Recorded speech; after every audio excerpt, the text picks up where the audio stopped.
안녕하세요. 반갑습니다. 국가유공자 길잡이입니다. 이번 시간은 국가보훈장애 진단서와 관련된 내용입니다. 국가보훈부에서 올 연초에 연내 계획으로 해서 국가보훈장애 진단서를 도입을 하겠다 했던 내용이 있었습니다.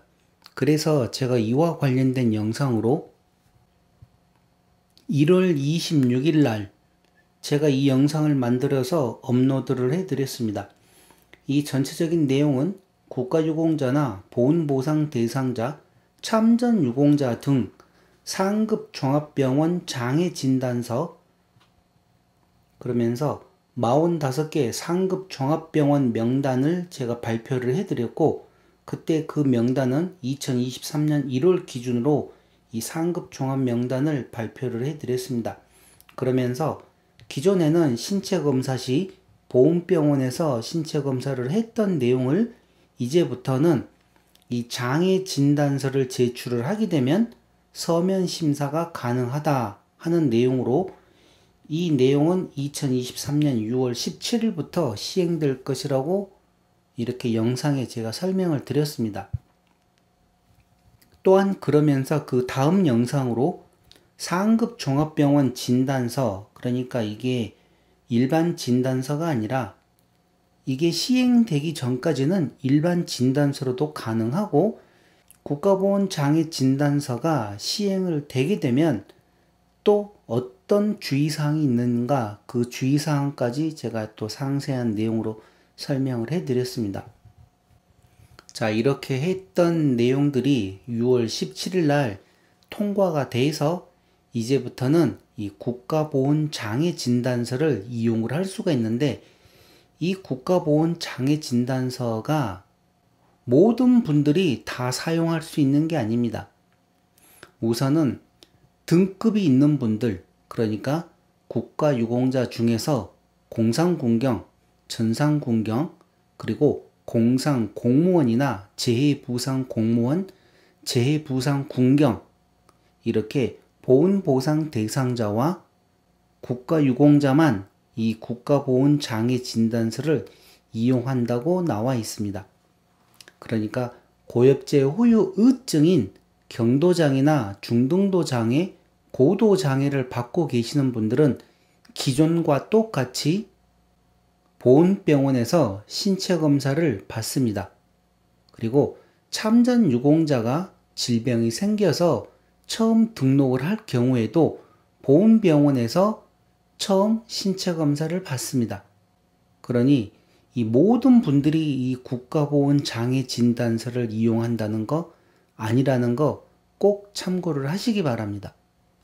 자, 그리고 본 내용에 들어가기 앞서서 이 국가보훈장애진단서는 제가 1월달 영상에서도 설명을 드렸듯이 지금 국가보훈부에서 모든 병원, 그러니까 보훈병원이나 뭐 일반적인 위탁병원, 뭐 대학병원, 그런 모든 병원에서 이 국가보훈장애진단서를 발급을 받을 수가 있는 게 아니라, 지금 그러니까 2023년 6월 17일 기준으로 했을 때는 대한민국에 있는 45개의 상급 종합병원과 국군 수도 통합병원, 그리고 경찰병원, 이렇게 총 47개의 병원에서만 이 국가보훈장애진단서를 발급을 받을 수가 있습니다.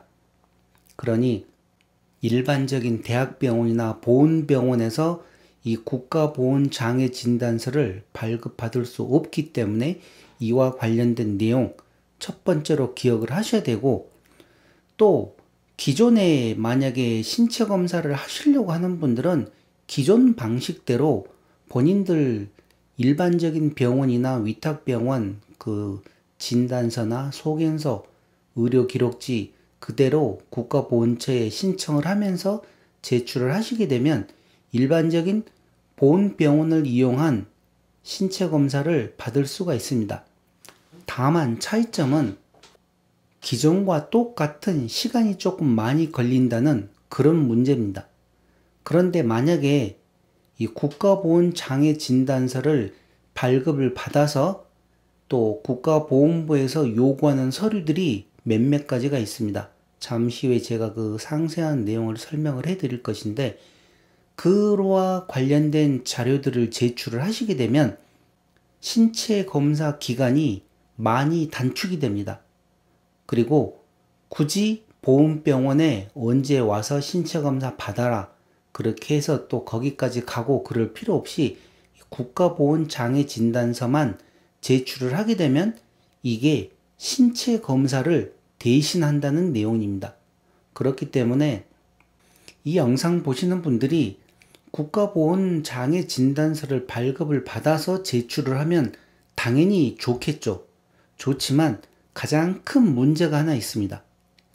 그 큰 문제는 뭔가 하면 돈입니다. 돈이 많이 들어갑니다. 왜 그런가 하면 이 45개의 상급 종합병원 중에서 단 한 개의 병원은 위탁병원입니다. 그래서 그 위탁병원을 이용을 하게 되면 아마 적은 돈이 들어가지만 나머지 44개의 상급 종합병원은 대한민국에서 누구나 얘기만 하면 다 알아먹는 그렇게 큰 병원들입니다. 그런 병원에 가서 이 국가보훈부에서 요구하는 여러 가지 검사들을 받고 진단서 받고 소견서 받고 그렇게 하려 그러면 적게는 수백만 원에서부터 더 큰 돈이 들어갈 수도 있습니다. 이 장애 진단서를 발급받기 위해서. 그러니 이와 같은 내용들을 잘 참고하시고, 물론 또 이 와중에도 어느 정도 머리를 쓰면 최대한 적은 돈을 들여서 국가보훈장애진단서를 발급받는 방법들도 있습니다. 그런데 일반적으로 국가보훈장애진단서를 위탁병원이 아닌 나머지 총 44개의 병원에서 발급을 받게 되면 많은 돈이 들어간다는 거, 이 내용 꼭 참고하시고, 만약에 국가유공자나 보훈보상 대상자이신 분들이 적은 돈으로 이 국가보훈장애진단서를 발급을 받으시려고 그러면, 첫째, 원주에 있는 연세 세브란스 기독병원이라고 있습니다. 그 병원이 상급 종합병원인데 또한 위탁병원이기도 합니다. 그래서 이 병원에서 검사를 하고 진단서를 받게 되면 아마 적은 돈으로 진단서를 발급을 받을 수가 있습니다. 그리고 또 하나, 경찰병원에서도 국가유공자나 보훈보상 대상자는 치료를 할 수가 있고 또 그와 관련된 국가보훈장애진단서를 발급을 받을 수가 있습니다. 그렇게 하게 되면 또 최소한의 비용으로 발급을 받을 수가 있고, 국군 수도통합병원에서 또한 이와 관련된 내용으로 국가보훈장애진단서를 발급을 받을 수가 있습니다.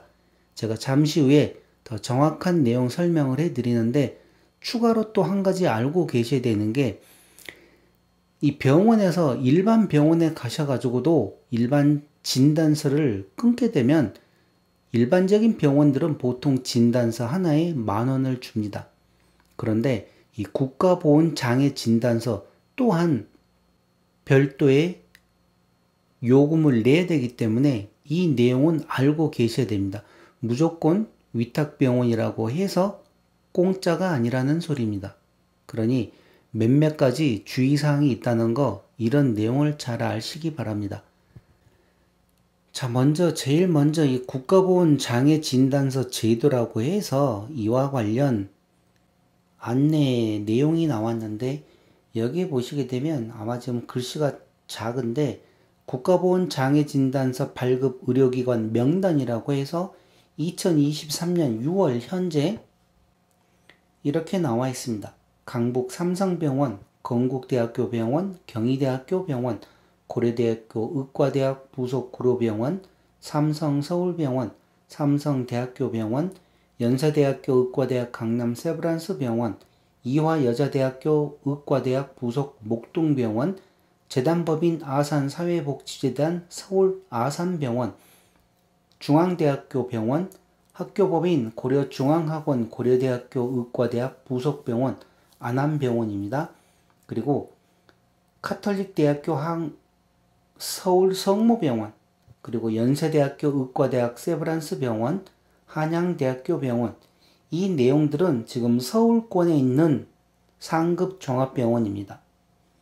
다음은 경기 서북부권에 있는 카톨릭대학교 인천 성모병원, 의료법인 길의료재단 길병원, 인하대학교 의과대학 부속병원, 순천향대학교 부속 부천병원. 다음은 경기 남부권입니다. 고려대학교 의과대학 부속 안산병원, 분당 서울대학교 병원, 아주대학교 병원, 한림대학교 성심병원. 다음은 강원권입니다. 강릉 아산병원, 그리고 연세대학교 원주 세브란스 기독병원. 지금 여기에 나와 있는 이 연세대학교 원주 세브란스 기독병원이 위탁병원이기도 합니다. 그러니까 총 45개의 상급 종합병원 중에서 위탁병원은 여기 이 연세대학교 원주 세브란스 기독병원 단 한 개입니다. 그래도 단 한 개이지만 이렇게 위탁병원으로 이런 상급 종합병원이 있다는 게 어딥니까? 그래서 저 또한 이 병원에 가서 장애 진단서를 발급받을 계획입니다. 자, 충북권에 있는 충북대학교 병원, 충남권에 있는 당국대학교 의과대학 부속병원, 순천향대학교 부속 천안병원, 충남대학교 병원. 다음은 전북권입니다. 원광대학교 병원, 전북대학교 병원.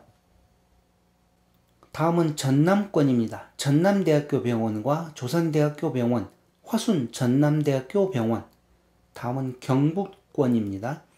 경북대학교 병원, 계명대학교 동산병원, 대구 카톨릭대학교 병원, 영남대학교 병원, 칠곡 경북대학교 병원.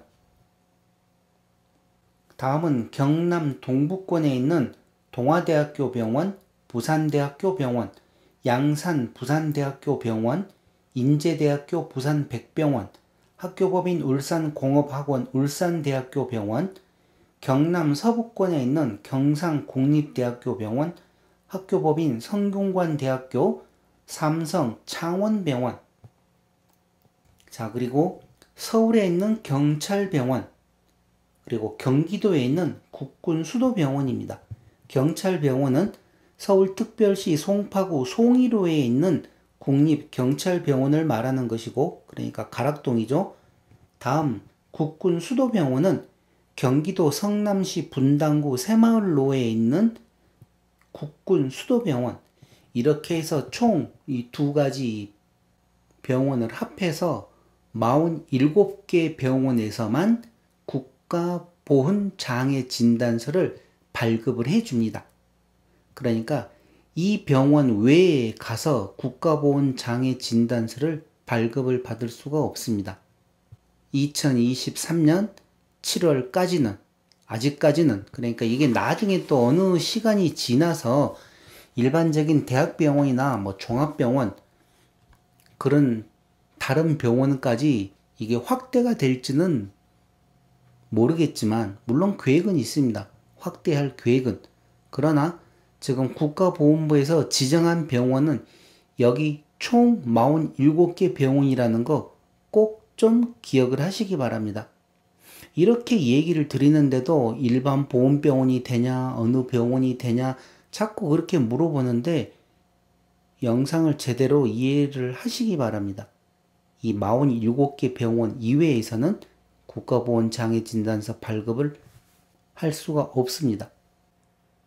자, 그러면 이 국가보훈장애진단서를 발급을 받기 위해서는 제가 방금 의료기관 명단을 다 설명을 해드렸고, 각각 신체 부위별 주요 검사 항목과 상위 등급 심사를 하는데 어떤 서류가 필요한지, 그리고 그 장애 진단서를 진단을 하기 위해서는 어떤 전문의의 진료를 받고 그 전문의가 장애 진단서를 발급을 해주는지, 그러면 국가보훈장애진단서는 어떤 것인지, 그 장애 진단서와 소견서에 관련된 내용을 제가 차근차근 설명을 해 드릴 것입니다. 자, 그런데 가장 중요한 거, 내용들이 너무 많습니다. 내용들이 너무 많아가지고 제가 이 영상을 도대체 어떻게 만들까 지금 며칠을 고민을 하다가 자꾸 시간만 지나고 해서 그냥 지금 시작은 하는데, 질병들도 많고 또 분류도 많다 보니까 이거를 그냥 단 한 번의 영상으로 설명을 하기에는 저 또한 이해하기가 힘듭니다. 그렇다고 이 영상을 10개로 나누어 가지고 각각 세분화해서 상세하게 설명을 해드리면 좋겠지만, 그러기 위해서는 제가 너무나 피곤할 것 같습니다. 너무나 힘듭니다. 이게 각각 질병별로 또 구분별로 하기가 아무리 생각을 해봐도 도저히 그렇게까지는 제가 할 자신이 없습니다. 그래서 간단하게 기본적인 내용으로만 설명을 드리고, 전체적인 내용이 끝나고 난 다음에는 제가 다음 영상으로 허혈성 심장 질환에 관련된 내용으로 별도의 하나의 영상을 더 만들 계획입니다. 그렇게 해서 예를 들어서 어떤 식으로 해서 이 국가보훈장애진단서를 발부를 받아야 되는지, 그리고 어떤 서류가 필요하는지, 어떤 의사가 어떤 식으로 하는지 상세한 내용으로 설명을 드릴 것입니다. 예를 들어서 허혈성 심장 질환과 관련된 내용 단 한 개만 지금 준비를 해 보려고 합니다. 그리고 추가로 제가 가지고 있는 자료 중에서 이 국가보훈장애진단서 작성 매뉴얼이라고 있습니다. 어떤 식으로 작성을 해야 되는지 그와 관련된 내용이 있는데, 이 내용은 의료기관용이라고 해서 의사들에게만 제공되는 내용인 것 같습니다. 물론 개인도 볼 수가 있는데, 이 내용을 가지고 제가 영상으로 설명을 해 드릴 수는 없습니다. 이 내용이 너무나 상세하게 나와 있고, 어떤 식으로 작성을 하라고 나와 있는지 그런 내용들이 나와 있고, 아무튼 이 말 그대로 국가보훈장애진단서를 작성을 하기 위해서는 국가보훈부에서 분명히 어떤 식으로 작성을 해라 하는 그 매뉴얼이 나와 있겠죠. 그래서 제가 1월달 영상에서도 아마 그런 내용들이 상세하게 상급병원이나 아마 별도의 지침이 있을 것이라고 했는데, 그 매뉴얼이 있습니다. 물론 제가 이 매뉴얼을 다 봤고 장수가 자그만치 97장이나 됩니다. 이렇게 하면서 다 읽어봤는데, 이 내용은 저작권 때문에 제가 공개를 해드릴 수가 없습니다. 그래서 이와 관련된 내용을 뺀 나머지 일반적인 내용으로만 이번 이 국가보훈장애진단서와 관련된 내용을 설명을 해드릴 테니, 이런 내용들 있다는 거 참고하시기 바랍니다. 자, 다음은 신체 부위별 주요 검사 항목이라고 있습니다.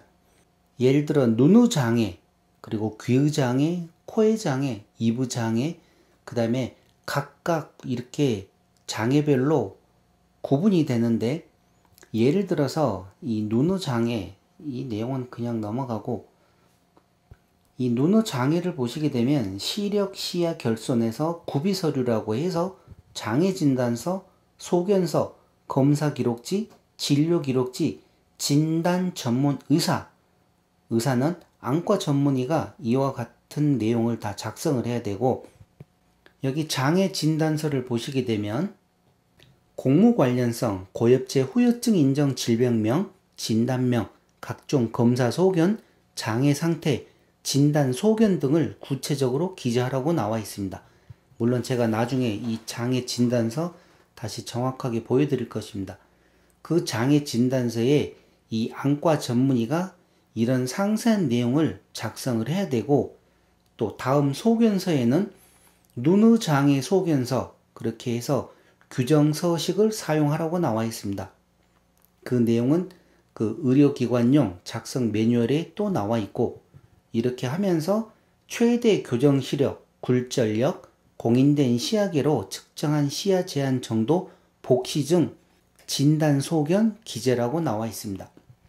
그러면서 검사 기록지로는 전완부 사진, 각막, 수정체 이상이 장애의 원인인 경우, 다음 천연색 안저 사진, 망막, 시신경이 장애의 원인인 경우, 급압그 시력 검사, OCT, 광 간섭 단층 촬영, VEP, CU 발전 위 검사, ERG, 망막 전이도 검사 등 시력 관련 기시행된 검사 결과지 있을 경우 제출 요함.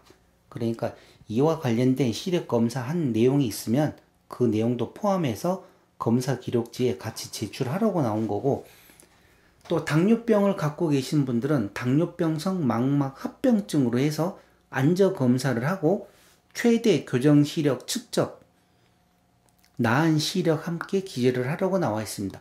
다음 시유 발전 위 검사, 시신경 손상의 경우에 또 이 검사를 해야 되고, 결손 부위 천연색 사진, 망막 안저 사진, 시야 검사 결과지, 시야 장애의 경우에는 또 이와 관련된 검사지 같이 다 검사 기록지로 제출하라는 것입니다.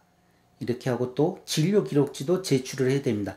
질병명, 진단명과 수술 기록지, 치료 경과, 장애 상태 등을 확인할 수 있는 주요 경과 기록지 보유 시 제출을 하라. 그리고 진단 전문 의사는 안과 전문의가 진단을 해야 된다는 내용입니다. 자, 이렇게 눈의 장애 하나만 예를 들어도 이와 관련된 구비 서류가 많죠. 그냥 간단하게 진단서 하나만 작성해서 되는 게 아니라 장애 진단서를 작성할 때 또 이렇게 필요한 필수 기재사항이 있다는 거, 소견서, 검사 기록지, 진료 기록지, 이런 내용이 필요합니다. 자, 그런데 또 이런 내용을 설명을 드리면 본인들 시력이 나쁘다고 해서 무조건 본인들이 이렇게 또 눈의 장애로 해서 상위 등급을 받을 수 있냐 생각하시는 분들이 있는데 그게 아닙니다. 눈의 장애는 우선 당뇨병을 갖고 계시는 분들이 당뇨 망막성 합병증으로 인해서 시력 저하가 있을 경우에는 그분들은 당뇨병과 이렇게 시력 장애로 해서 두 가지 상위 등급을 받을 수가 있지만, 일반적인 분들 입장에서는 만약에 눈에 파편이 튀었다든지 전투 중이거나 작업 중에 눈을 다쳐서 직접적으로 국가보훈부에 상위처로 인정을 받으신 분들 외에는 아무리 내 몸이 아파서 이런 장애 진단서를 제출을 해도 해당이 되질 않습니다. 물론 고엽제 질병이거나 상위처로 등록이 되지 않은 상태에서는 아마 이 장애 진단서를 발급을 안 해줄 것입니다. 자, 가장 중요한 내용입니다.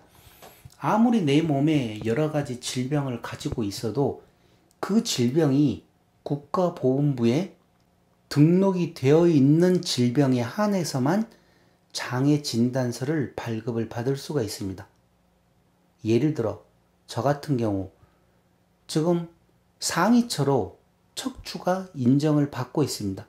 그런데 제가 어깨 수술을 했다고 해서 이 어깨와 관련된 장애 진단서를 발급을 해달라고 그러면 발급을 해주질 않습니다. 왜 그런가 하면 제가 국가보훈부에 등록되어 있는 내 몸에 있는 질병 상위처는 척추와 관련된 내용이기 때문이죠. 자, 그러면 월남 참전하셨던 분들 예를 들어서 지금 본인이 허혈성 심장 질환을 갖고 있고 그분이 지금 6급 이항을 갖고 있습니다.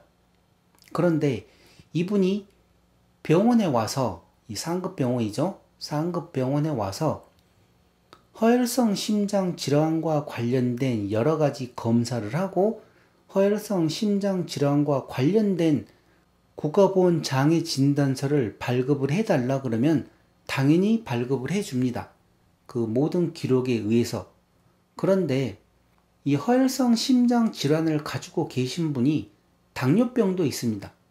당뇨병이 보니까 조금 상태가 심해서 예를 들어 다른 분들 같으면 이분 또한 당뇨병으로 6급 이항을 받을 수가 있는 그런 몸 상태라고 예를 들어서 얘기를 하면, 이분이 만약에 또 상급 병원에서 당뇨병과 관련된 국가보훈 장애 진단서를 발급을 해달라 그러면 발급을 받을 수가 없습니다. 왜 그런가 하면 지금 예를 들어서 얘기하는 이분은 국가보훈부에 허혈성 심장 질환만 등록이 되어 있지 당뇨병은 등록이 되어 있지를 않습니다. 조금 심하게 얘기를 해 드릴까요? 이분이 만약에 당뇨병으로 인해서 혈액 투석을 받고 있다. 그러면 3급에 해당하는 내용이지만 이분이 국가보험부에 등록이 되어 있지 않으면 아무런 의미가 없다는 것입니다. 그래서 제가 많은 영상들에서 몸에 질병이 생기면 국가보험부에 등록을 하는 게 우선이라고 또 얘기를 하는데, 그렇다고 또 무조건 등록만 할 수 있는 상황도 아니고, 이 앞번 영상 재판정 신체 검사를 했었을 때 승급이 있으면 하락도 있다고 한 영상이 있습니다. 지금 이 화면에 나오는 이 영상, 제가 바로 이 앞에 영상을 만들어 드렸었는데, 이 영상 같이 내 몸에 아무리 많은 질병이 있어도 등록을 해야만 신체 검사 대상이 되는 거고, 또 아차 하는 순간이면 하락할 수도 있기 때문에 정말 주의해서 하라고 하는 내용인데, 자, 어찌되었건 간에 중요한 거는 내 몸에 아무리 많은 질병이나 상위처를 가지고 있어도 국가보험부에 등록된 질병, 고엽제 후유증 질병이거나 상위처, 그런 내용이 아니면 국가보훈장애진단서를 발급을 받을 수가 없습니다. 그러니 이 내용 꼭 기억을 하고 계셔야 됩니다. 본인 몸에 여러 가지 고엽제 후유증과 관련된 질병도 있고, 악성 종양으로 해서 전립선 암이나 방광암, 이번에 새로 이제 등록될 방광암을 가지고 있어도 그런 암들이 국가보험부에 등록되어 있지 않으면 해당 사항이 없다는 내용입니다. 이 내용 꼭 기억을 하셔야 됩니다. 많은 분들이 이런 내용을 가지고 이해를 왜 못하시는가 하면, 보험병원이나 위탁병원에서는 이미 처음 허혈성 심장 질환으로 해서 7급이 되었든 6급이 되었든 간에 등록을 하고 난 다음에는 그 다음 어떤 질병이 생기든 간에 다 무료로 치료를 해줍니다. 보험병원에서 그냥 치료해주고 위탁병원에서 치료를 해줍니다. 그러면 어떤 분들은 당연히 그게 등록이 되었기 때문에 치료를 해주는 거 아니냐, 그렇게 생각을 하는데 그게 아니라는 것입니다. 그래서 이와 관련된 내용으로 많은 댓글들을 보면 본인들 몸에 큰 질병들을 가지고 있는데도 보험부에 등록이 안 돼 있는 분들이 너무나 많습니다. 자, 그런 분들은 알아서 계속 열심히 공부를 하시고, 자, 이렇게 눈의 장애가 있고 귀의 장애와 관련된 내용, 코의 장애와 관련된 내용, 입의 장애와 관련된 내용 다 있죠. 입은 치과 의사 전문의한테 이와 관련된 내용을 받아야 됩니다. 여기 보시게 되면 다 나와 있습니다. 이 구비 서류가 다 갖춰져야 됩니다. 장애 진단서, 소견서, 검사 기록지, 또 이 입과 관련돼서는 어떤 검사를 받아야 되고 해야 된다는 거 다 이렇게 상세하게 나와 있습니다. 그래서 이와 관련된 내용을 제가 다 못 해드린다는 것입니다. 너무나 종류가 많아서. 자, 흉터와 관련된 내용도 이렇게 또 별도로 있고, 신경계통 장애와 관련된 거, 신경계통 장애에서는 또 뇌손상, 중추신경계와 말초신경병, 그리고 파킨슨병, 다음은 복합부위 통증 증후군, 실조, 현기증 및 평형기능장애로 또 세분화됩니다.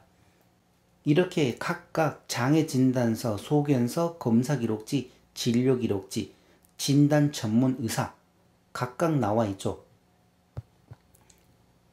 자, 말초신경병 예를 들어서 하나 또 보겠습니다.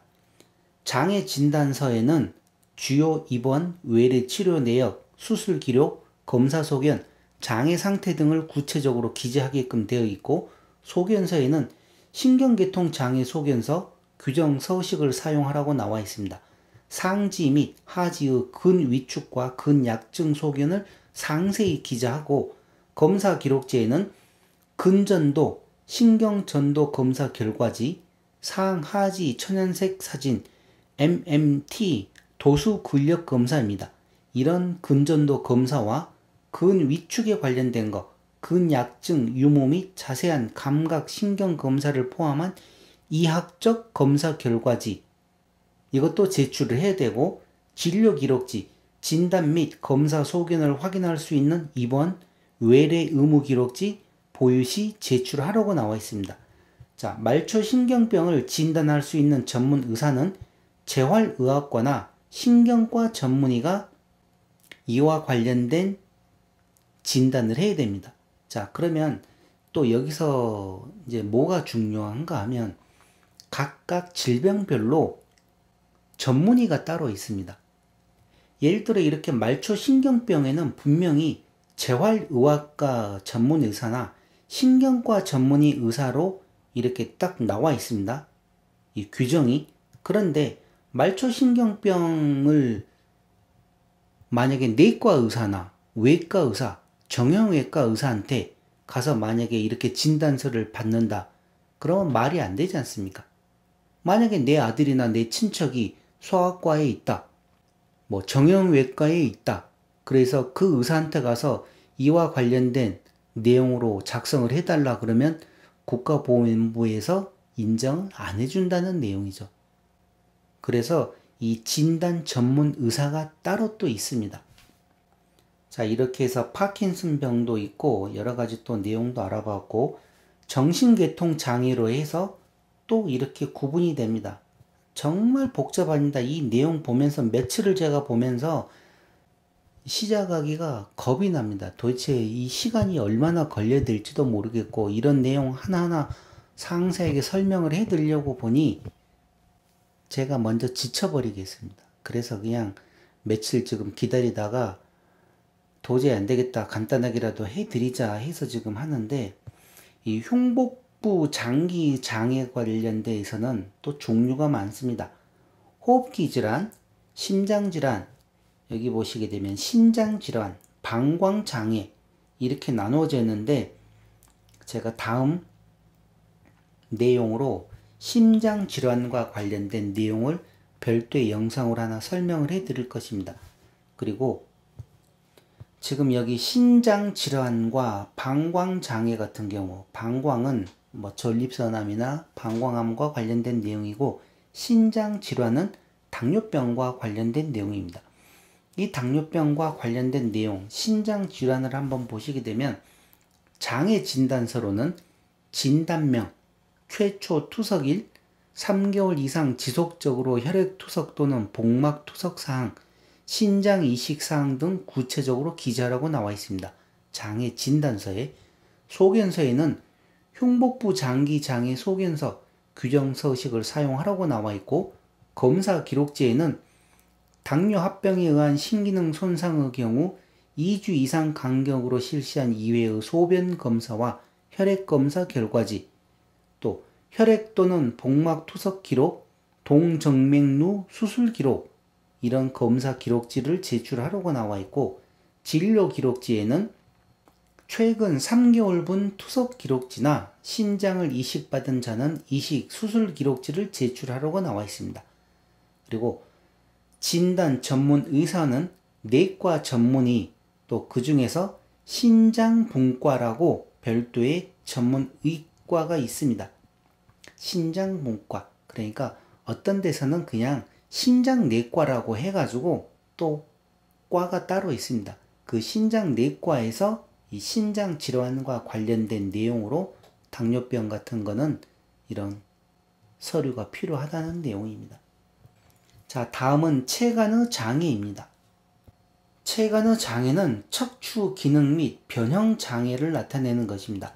장애 진단서로는 공무 관련성, 고엽제 후유증 인정 질병명, 진단명, 각종 검사 소견, 장애 상태 등을 기재하고, 소견서에는 체간의 장애 소견서, 여기 또한 규정 서식을 사용하라고 나와 있고, 수술 부위, 변형 부위 및 정도, 수술명, 이학적 검사, 신경학적 검사 소견을 기재하라고 나와 있습니다.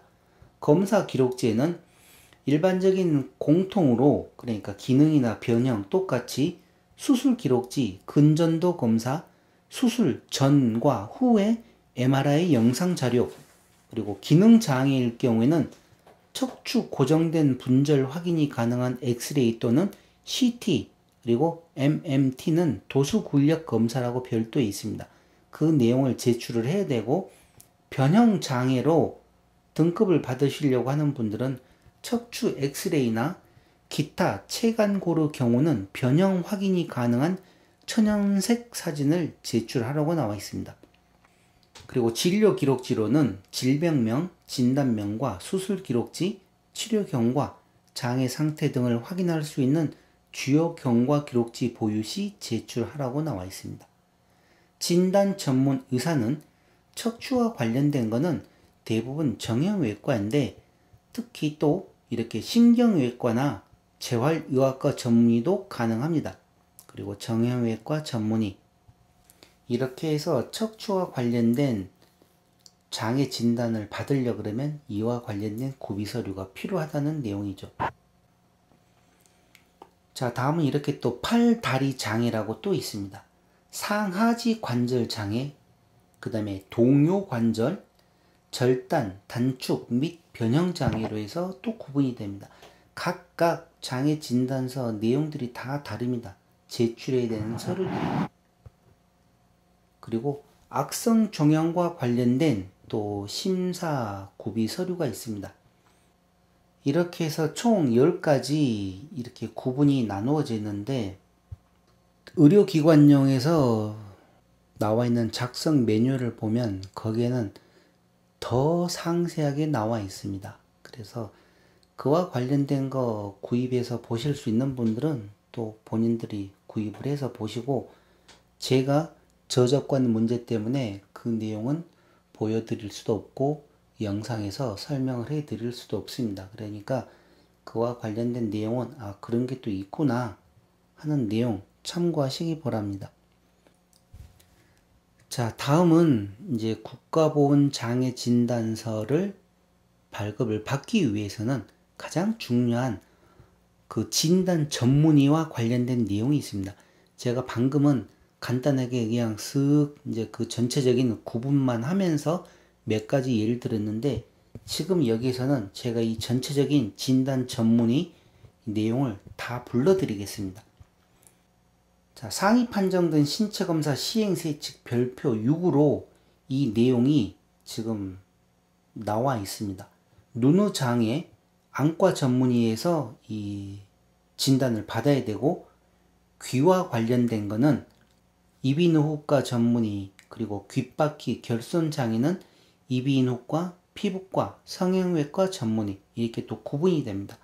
코 장애는 이비인후과나 피부과, 성형외과 전문이고, 이부 장애는 치아 장애나 저작 기능 장애는 치과의사 전문이고, 언어 기능 장애는 재활의학과, 이비인후과, 정신건강의학과, 신경과 전문의, 그리고 언어재활사 또는 언어치료사 배치가 필수적으로 되어 있는 그런 곳이어야 된다고 이렇게 또 표시가 되어 있습니다. 흉터 장애는 피부과나 성형외과, 외과 전문이라고 나와 있습니다. 그러니까 화상일 경우에는 외과 전문의에서 또 전문 진료를 받아야 되고, 신경계통 정신장애, 여기 보시게 되면 이것도 복잡하네요. 일반 신경계통은 신경외과나 신경과, 재활의학과 전문이고, 뇌손상이나 중추신경계는 신경외과, 재활의학과, 신경과, 정신건강의학과 전문의한테서 또 진료를 받아야 되고, 말초신경병은 재활의학과나 신경과 전문의, 파킨슨병은 신경과, 신경외과 전문의, 복합부위 통증 증후군은 마취통증의학과나 재활의학과, 신경외과 전문의, 정신계통은 정신건강의학과, 신경과, 이 치매는 신경과랍니다. 실조 평형 기능장애는 신경과나 이비인후과 전문의. 자, 흉복부 장기입니다. 호흡기 질환은 내과 중에서도 호흡기 분과나 알레르기 분과에서 진단을 받아야 되고, 흉부외과, 결핵과 전문의가 또 있습니다. 심장질환은 내과, 아까 제가 얘기했죠?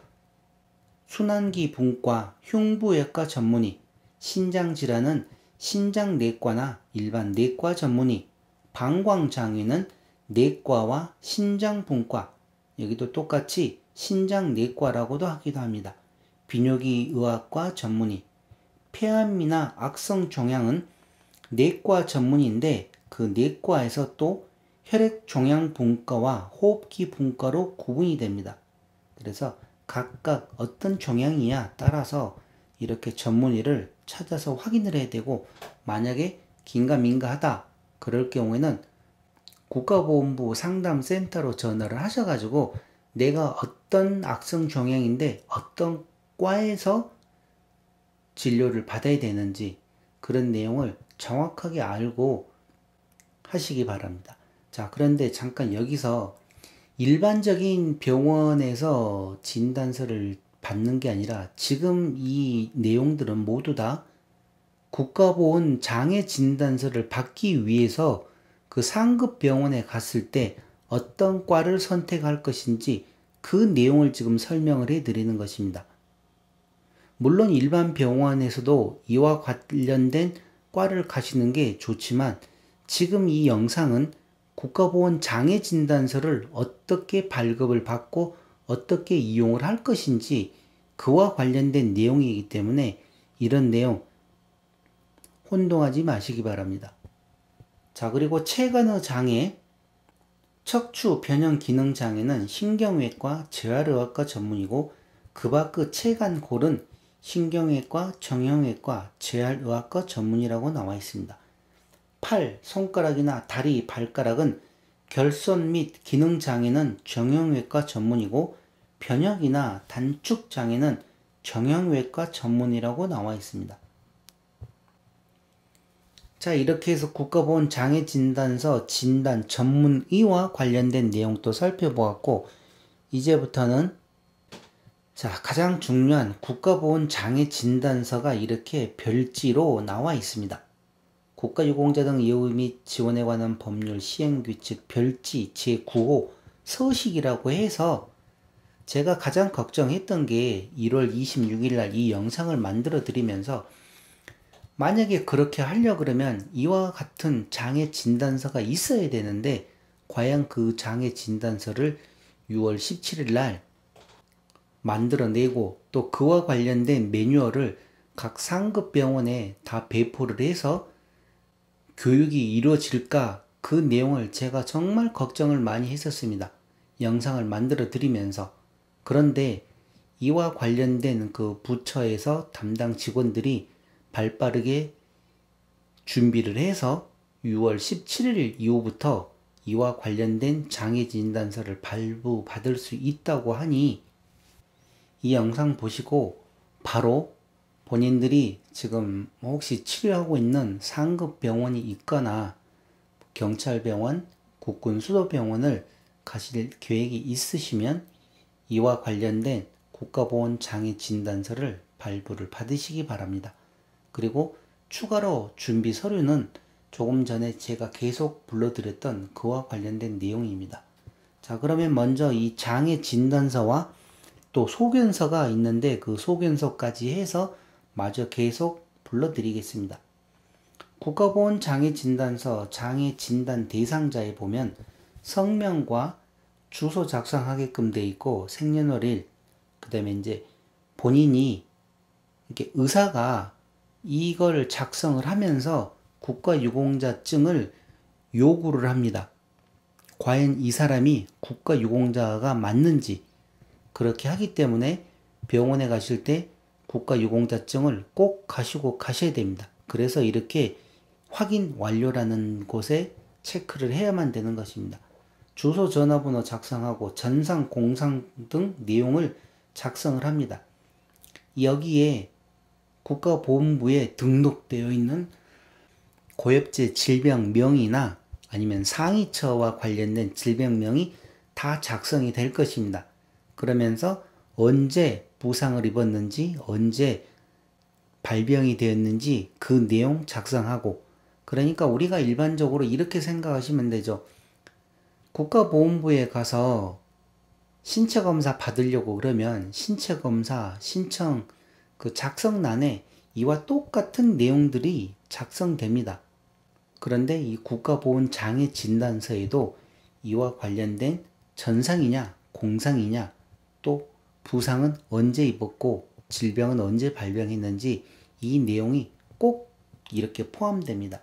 그리고 세 번째로 검사 소견 및 주요 치료 내용, 여기는 아까 제가 대략 설명을 해드렸는데 그런 내용을 작성을 하고, 장애 내용 및 상태, 지금 어떤 상태인지 그 상태를 정확하게 의사가 작성을 합니다.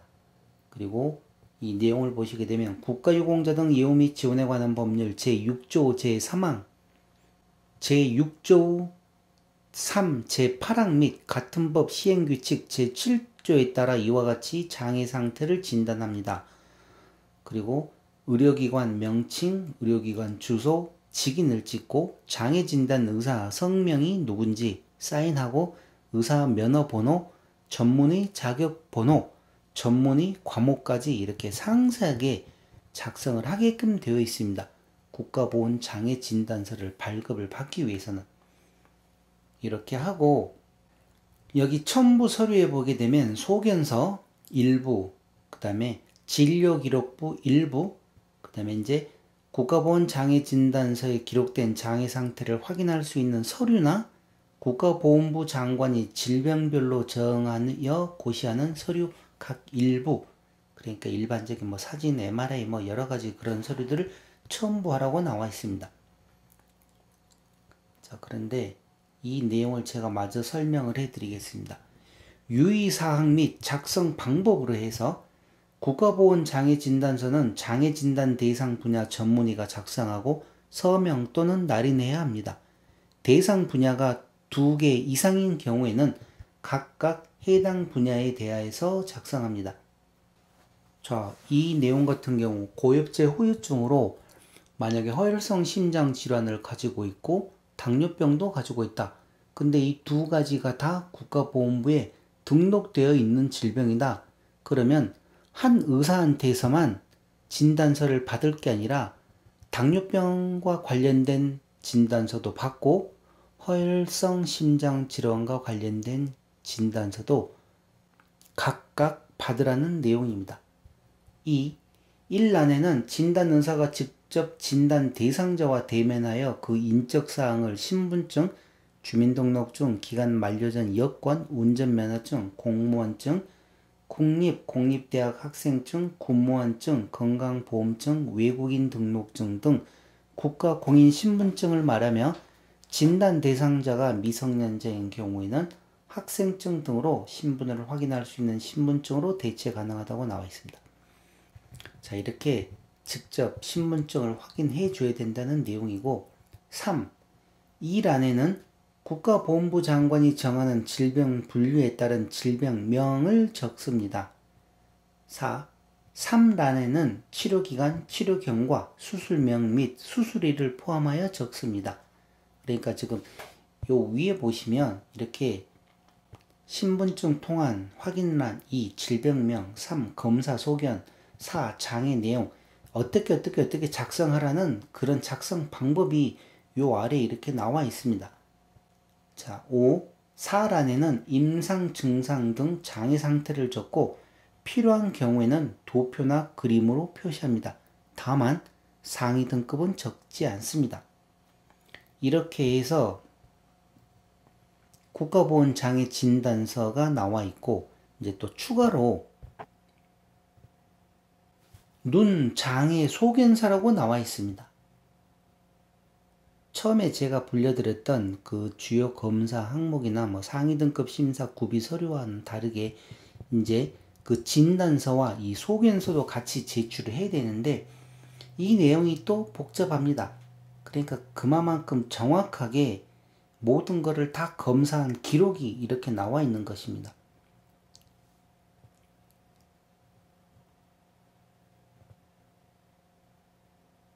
자, 자, 이렇게 해서 제일 아래 보시면 의료기관 명칭, 의사 면허번호, 전문 과목, 의사 성명, 사인 이렇게 해서 의사 소견까지 다 제출을 해야 되는 것입니다. 귀나 코나 입과 관련된 소견서 이제 어딘가 해서 적고 어떤 검사 언제 했는지 이런 내용들 청력 검사한 거, 이명 검사한 거, 코와 관련된 거, 입과 관련된 거 다 검사해서 제출하고 다음 흉터 장애와 관련된 소견서 여기 그림도 나와 있죠. 각각 어느 부위에 어떤 식으로 몇 센치가 흉터로 남아 있는지 상세하게 작성하고 방사선 검사, CT나 MRI, 천연색 사진 또 흉터 부위에는 어떤 수술을 했고 언제 수술했는지 상세 내용 또 의사소견 이렇게 작성을 해야 되고 신경계통과 관련된 거 복잡하죠. 이런 내용들을 다 작성을 해서 제출을 해야만 신체 검사를 대신 할 수 있는 것입니다. 정신장애 소견서 따로 있습니다. 이렇게. 자, 다음 흉복부 장기 장애 소견서라고 또 나와 있습니다. 여기 보시게 되면 심장과 관련된 거 언제 검사했냐, 수술, 시술, 검사일, 흉부 엑스선 사진 언제 했는지, 심혈관 조영술 검사한 날짜하고 결과 및 소견 작성하게 돼 있고 관상동맥 우회술, 관상동맥 중재술, 심장 초음파 검사 그 중에서 또 심구출율은 몇 프로냐, 운동 부하 검사, 심전도 검사, 핵의학 검사, 심근 효소 검사, 심근 분획 혈류 예비력. 자, 그런데 또 이 허혈성 심장 질환의 경우에는 변이형 협심증과 미세혈관 협심증 및 심근교는 평가에서 제외됩니다. 그러니까 상위 등급 검사 대상이 아니라는 것입니다. 허혈성 심장 질환 중에서 이 변이형 협심증이나 미세혈관 협심증, 심근교는 자, 다음 시간에서 다시 한번 제가 또 이와 관련된 내용 또 설명을 해드리겠습니다. 신장, 당뇨병과 관련된 거 여기 보시게 되면 혈중 크레아틴 2주 이상의 간격으로 2회 실시하는데 언제 실시했고 검사 결과는 얼마냐 이렇게 2회 3회까지 할 수 있으면 더 확실하니 더 좋죠. 그리고 단백뇨 또는 알부민뇨 이것도 2주 이상의 간격으로 2회 실시했는데 여기에 대한 기록 작성하게 돼 있고 만약에 투석을 하고 있다. 복막 투석이냐 혈액 투석이냐 언제부터 투석을 시작을 했냐 투석 횟수는 일주일에 2번을 하느냐 3번 하냐 이런 상세한 내용 작성하게 돼 있고 만약에 또 신장 이식 수술을 했다. 언제 어떤 부위에 했느냐 이런 내용도 나와 있습니다. 그리고 당뇨 합병증에 의한 눈의 장애는 별도 별지에 별도로 또 기재하라고 이렇게 또 나와 있네요. 호흡기와 관련된 내용, 흉부 엑스선 사진, 흉부 CT 사진, 폐기능 검사 이렇게 다 나와 있죠. 의사 소견, 그리고 체간 장애 소견서, 척추와 관련된 내용입니다. 언제 방사선 사진 찍고 CT, MRI는 또 언제 찍었고 거기에 대한 검사 결과, 근전도 검사, 신경전도 검사 언제 했고 거기에 대한 결과는 또 어떠냐, 도수 근력 검사라고 해서 MMT 검사 언제 했고 또 만약에 거기에 이상이 없다, 좋다, 좀 안 좋다, 너무 안 좋다 막 그런 식으로 표시하라고 나와 있고 척추 장애 기능과 변형으로 나누어지는데 기능은 척추 분절이 골 유합술로 고정된 부위가 어디서부터 어디까지인가 이렇게 상세하게 나와 있습니다. 척추 수술 언제 했고 수술 소견은 또 어떤 것이냐 그래서 전체적으로 의사 소견은 어떤 것이냐 팔과 다리 장애 소견서 또 이렇게 나와 있습니다. 이거 보십시오. 이거 손이나 발가락과 관련돼서 각각, 그러니까 첫째 손가락, 둘째 손가락, 셋째 손가락 이렇게 해서 정상 범위가 몇 도인데 어떠냐 이렇게 상세하게 다 작성을 해야만 되는 거고, 팔이나 다리와 관련된 거 이렇게 상세하게 나와 있죠. 자, 그리고 이렇게 뭐 너무 복잡합니다. 악성 종양과 관련돼서는 또 어떤 건지 해당 항목에 표시하라고 나와 있고, 언제 수술했고, 치료기간, 항암제 명은 어떤 항암제를 투여를 했고, 치료기간은 얼마나 했는지, 거기에 대해서 반응은 또 어떤 반응이 있었는지 복잡합니다. 검사 항목, 내시경 검사, 조직 검사, CT 검사, MRI 검사, 펫, 핵의학 검사, 뼈 스캔 검사, 기타 검사 이렇게 해서 또 작성을 해야 되고, 이렇게 해가지고 총 이것도 한 각 구분별을 해서 다 나왔습니다.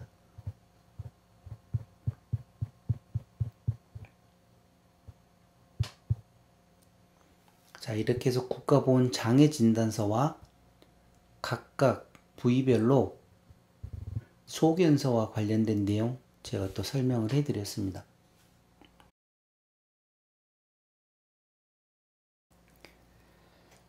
자, 이렇게 해서 국가보훈부에서 다시 이제 또 이 국가보훈장애진단서를 간단하게 소개시켜 준 내용이 있습니다.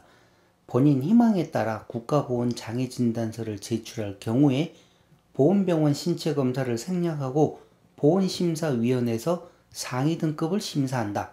적용 대상은 전공상 보훈심사위원회에서 공무 관련성을 인정받은 부상이나 질병, 그러니까 상위처로 있는 질병이나 고엽제 후유증으로 인정받은 질병만 된다는 것입니다. 본인이 등록이 안 돼 있으면 안 됩니다.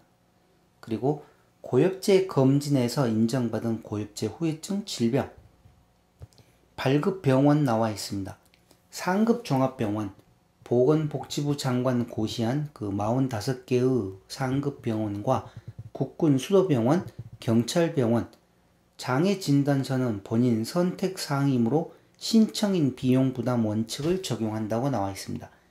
서식 및 내용을 보시게 되면 제출 서식으로는 국가유공자법 시행규칙 등 보훈 관련 법령에서 규정한 법정 서식, 진단서 한 종 더하기 신체 부위별 질병별 소견서 9조 중에서 본인이 어떤 질병인가 그 소견서 한 종, 그래서 그 내용을 제출해야 되고, 보훈심사위원회에서는 국가보훈장애진단서, 소견서, 검사 결과지, 신청인의 의무 기록을 종합 검토하여 최종 등급 심사를 한다고 나와 있습니다. 자, 여기에 이제 유의사항이 있습니다. 유의사항 1번 국가보훈부에서 공무 관련성을 인정받은 상위 부위와 질병에 대해서만 후유장애를 진단을 한다. 2번 진단서와 소견서는 해당 분야 전문의가 발급을 합니다. 예를 들어서 팔이나 다리 기능 장애는 정형외과 전문의입니다. 아까 제가 중간에 설명을 드렸죠. 만약에 팔이나 다리가 문제가 있어서 정형외과 전문의한테 이렇게 진단을 받아야 되는데, 세 번째, 장애 소견은 객관적인 검사 결과 등을 근거로 하여 현재 남아있는 장애 상태를 구체적으로 기재. 이거는 의사가 지금 현 상태가 어떤 상태인가 그 내용을 구체적으로 기재하라고 나와 있는 것입니다. 네 번째, 장애 등급 기준에 해당하는 문구를 직접적으로 기재해서는 안 됨. 예를 들어 노동 능력을 4분의 1 이상 상실, 이런 내용을 적지 말라는 거죠. 이렇게 하게 되면 예를 들어 7급에 해당될 수 있고 6급 이항에 해당될 수 있는 거기 때문에 이런 내용을 의사 보고 적지 말라고 하는 것입니다. 의사는 어떻게 작성을 해야 된다? 지금 현 상태가 어떤가 그 내용만 작성을 하라는 것입니다. 자, 그리고 다섯 번째, 의학적 소견 없이 환자가 호소하는 증상만을 근거로 하여 장애 소견을 기재해서는 안 된, 무슨 얘기인가 아시죠? 의사가 아무리 이 의사가 나와 친하다고 해서 의학적 소견 없이 환자가 어디가 아프고 어디가 아픕니다. 그래서 그냥 그 내용만 적지 말아라. 그런 내용입니다. 이와 관련된 내용은 제가 지금 공개를 하지 않는 그 의료기관용 의사들만 보는 그 작성 매뉴얼에도 이와 관련된 내용이 또 나와 있었습니다. 그래서 제가 이 유의사항까지 상세하게 설명을 해드리는 것입니다. 자, 이렇게 해서 제가 지금 국가보건장애진단서 이용 방법을 설명을 해드렸는데, 국가보건장애진단서는 제가 초기에 설명을 드렸듯이 등급을 가지고 있는 분들만 해당되는 내용입니다. 일반적인 등급이 없는 참전 유공자나 고엽제 후유의증으로 경도, 중등도, 고도 장애를 받으시는 분들은 이 내용에 해당되지 않습니다. 지금 모든 내용에 그렇게 나와 있습니다. 그러니 물론 보건보상 대상자도 여기에 포함됩니다. 국가보건장애진단서에. 그러니까 국가유공자, 보건보상 대상자는 이 내용을 확인하고 발급을 받을 수가 있습니다. 그러나 발급을 받기 위해서는 조금 또 여러 가지 문제점들이 있는데, 그런 문제점은 제가 초기에 다 설명을 드렸습니다. 자, 이번 시간은 이렇게 해서 이 내용으로 마치고, 제가 다음 시간에는 허혈성 심장 질환과 관련돼서 만약에 어떤 부분들을 더 주의하고 더 신경을 써야 되는지 그 내용을 다시 더 간추려서 상세하게 설명을 해 드리겠습니다. 이번 영상은 처음부터 끝까지 모든 분들에 대해서 다 설명을 하다 보니 시간도 길고 저도 너무나 복잡하고 어렵습니다. 그래서 다음 시간에는 제가 별도로 허혈성 심장 질환만 꼭 꼬집어서, 왜 그런가 하면 제 구독자분들 중에서 허혈성 심장 질환을 또 앓고 계시고 그런 분이 계시기 때문에 제가 그분을 위해서 허혈성 심장 질환과 관련된 내용으로 다시 하나의 영상을 준비를 하겠습니다. 자, 그럼 이번 시간은 이것으로 마치겠습니다. 지금까지 국가유공자 길잡이였습니다. 감사합니다.